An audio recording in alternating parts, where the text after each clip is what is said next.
Hey guys, Randall here at Diamond C. Let's check out another custom order that came through our portal. This guy went with the HDT 22 foot. He also went with the 8,000 pound axles, which gives him 18,000 GVWR. He went with the 17.5 black mod wheels, and as you notice, they come standard with the Valcom caps.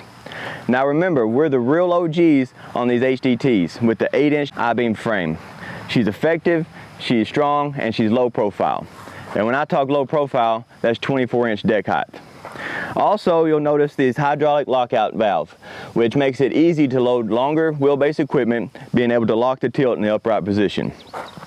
He also went with the rev rail and state pockets, which offer multiple tie-down spots. He chose our Signature Series HD V-tongue lid, which gives you tons of room for your chains and binders.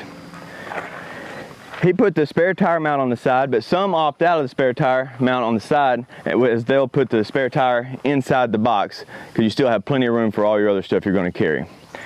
We don't jack around with the 7K jack, it's 12K for us. Thanks for hanging out with us, and make sure you're subscribed so you can be notified.